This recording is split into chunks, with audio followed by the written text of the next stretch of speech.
Hello, you are on motorstv.com and we are pleased to welcome Mr. Hembery from Pirelli to talk about the Formula One season. How are you? I'm fine. I'm in Paris. I love Paris, one of the great cities of the world. I've brought the rain because I'm English, so everywhere I go I bring the rain. But no, it's good. I'm in between races, of course, down to Singapore next, where I used to live. Actually, I lived down there for 2 years, so I can't wait to get there. Actually, two different Grand Prix. You are back from Monza, and then next destination is Singapore, completely different. Yeah, Monza, of course, is really for us a home race. Our offices are in Milan. And you can hear the engines actually with the wind blowing. You can actually hear the cars running around Monza. We had 1,500 people from Pirelli actually at the event, so it was a big family event for us. Then we go to Singapore, which, as I said, I lived down there. I've actually been to every single Singapore race since they started racing there, and a different challenge, of course, for the tyres. Street race from one of the high street or the high speed races. It's a race that is pretty tough on the tyres actually, because it is a street circuit, but you have the humidity, which makes the track quite slippy, and you've also got quite heavy braking zones and high wear levels. So it's a little bit different than the other street circuits. Of course, you can get rain. Singapore, I mean, living there, when it rains, it really does rain. We haven't yet seen that. None of the races have actually had any practice sessions or race with rain. Some people have said, what would it be like if it rains on a night race? The reality is, we tested at Abu Dhabi, strangely, 18 months ago, in the wet. We had the circuit, had the trucks going around wetting the circuit, and we actually ran under the lights. Abu Dhabi also has the night lights, and it was fascinating because the visibility is so good. People forget, when it rains, obviously, you can't see the sun, and it goes dark in a normal situation. But when you have lights that are only a few meters above the circuit, what you get is this amazing visibility. And it looks like little crystals going up in the air. The water goes up, and it's beautiful. Now, I don't know what the reflections are like. I mean, the drivers may complain because the lights will cause reflections on the track with standing water. But in terms of visibility, it's absolutely amazing. It's wonderful.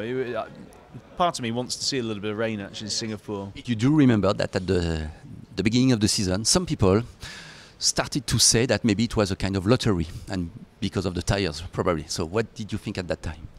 Well, yeah, really, because it's not it's a lottery if you're giving somebody something different. But if they have exactly the same product, then it's not a lottery. It's a challenge. It's a subtle difference, between lottery and challenge. Also, we've seen this year, if you look at the times, particularly in Q2, you'll see often 16 cars within 1 second, 1.2 seconds. That hasn't happened in Formula 1 for a very, very, very long time. And last year, the Red Bulls were maybe up to a second quicker than the next car in a lot of races. 1 second this year will cover 14 cars. So there's a lot of difference in terms of performance. The blown diffusers left, the flexing front noses.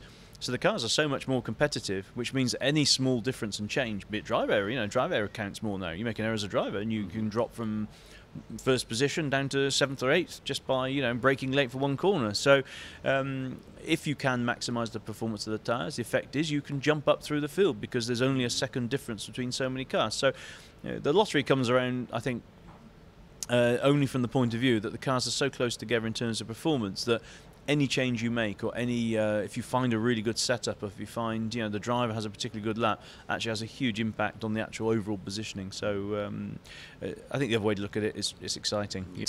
Let's talk about Perez, for instance. How is it possible for him to maximize his longevity of the tires? And only him, it seems. Yeah, we saw that last year as well, didn't we? And he does seem to have that. To be honest, Romain Grosjean, I think, is also another that probably learnt being our test driver in GP2, where there was a similar situation that you manage your tyres and you come through strong. I mean, I think Canada was the best example where Roman and Chico, they both came through and had that great race. And both of them, if they knew that they had probably more laps left in the tyres than they thought, would probably gone on to try and go for the victory. That was fascinating.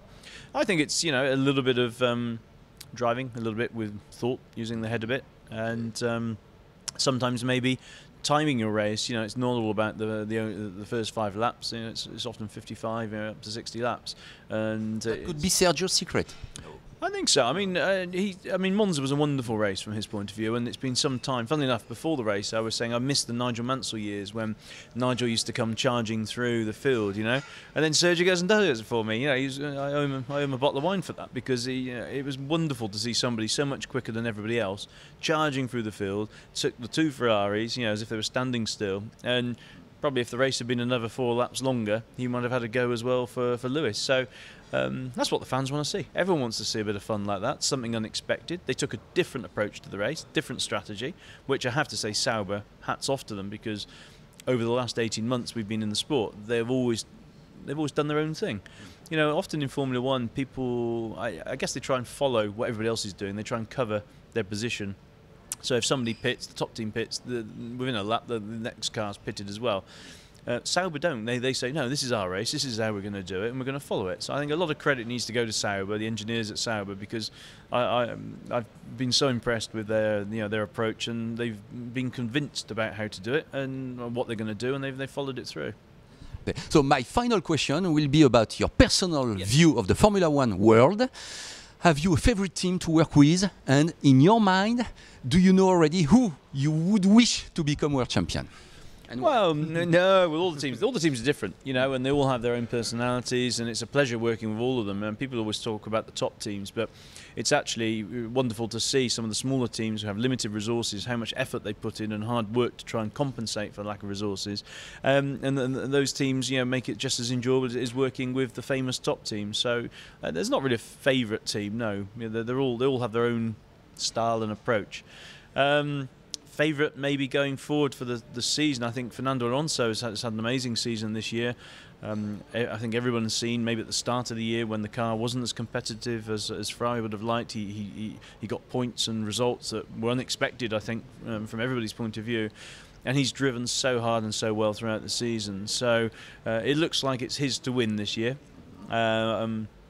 I'm a Brit, so I'd be looking for my two boys, you know, Jenson and Lewis and Paul di Resta, to try and come through. But I think the reality is Fernando has had such a good year. If he continues doing what he's doing, it's going to be very hard for anyone to catch him. And I don't think anyone would complain if Fernando won this year, because I think everyone has recognised his performance has been simply outstanding. He seems to have jumped up a level this year, and what a great driver he is anyway. So at the moment, if I have to put money on, I'm going for Fernando.